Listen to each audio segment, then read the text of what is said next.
আসসালামু আলাইকুম। আশা করি সবাই ভালো আছেন। আমিও আলহামদুলিল্লাহ অনেক ভালো আছি। আজকে আরও একটি রেসিপি নিয়ে হাজির হলাম আপনাদের মাঝে। আমি আজকে তৈরি করে দেখাবো এগ স্যান্ডউইচ। ঘরে থাকা কয়েকটি ব্রেড দিয়ে কিন্তু এই এগ স্যান্ডউইচ তৈরি করে নেওয়া যায়। মজাদার রেসিপিটি তৈরি করে নেওয়ার জন্য আমি নিয়েছি কয়েকটি কেটে নেওয়া পেঁয়াজ আর কাঁচামরিচ। এখন আমি এর মধ্যে দিয়ে দিচ্ছি পরিমাণ মতো লবণ। এখন আমি দিয়ে দিব অল্প পরিমাণ হলুদ গুঁড়ো আর দিয়ে দিচ্ছি একটু মরিচ গুঁড়ো আর দিয়ে দিলাম অল্প পরিমাণ চাট মশলা। আমি এখন একটি বড় সাইজের ডিম নিয়ে নিচ্ছি। এই মশলাগুলো আমি আগে ভালোভাবে মিক্স করে নিব।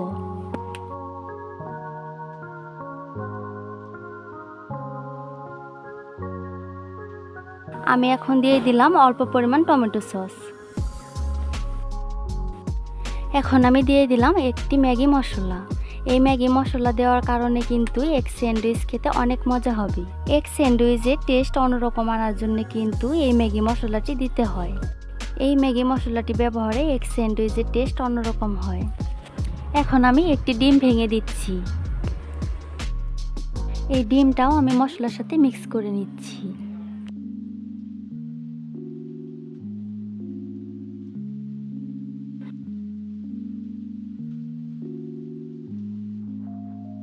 এখন আমি কয়েকটি ব্রেড নিয়ে নিলাম। এই ব্রেডগুলোর মাঝখানে কেটে নিচ্ছি। সবগুলো ব্রেড আমি এভাবে কেটে নিব। আমি যে মশলাগুলো ডিমের মধ্যে মিক্স করে নিয়েছি, এখন এই ব্রেড সেই মশলার মধ্যে আমি চুবিয়ে নিব।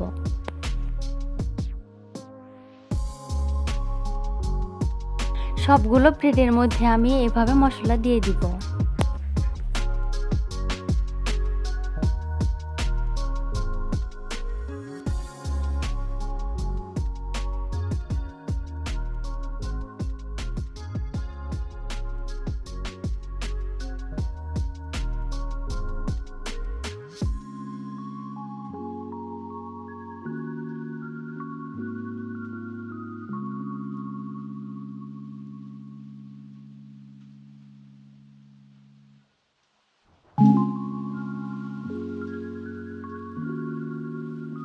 আমি কিন্তু সবগুলো ব্রেডের মধ্যে মশলাগুলো দিয়ে দিছি। এখন আমি এগুলো ভেজে নেব। এখন আমি একটি প্যানে পরিমাণ মতো সয়াবিন তেল দিয়ে ব্রেডগুলো দিয়ে দিচ্ছি।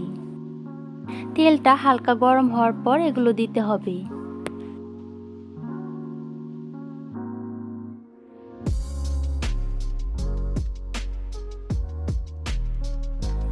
এই ব্রেডগুলো আমি ভালোভাবে ভেজে নিব।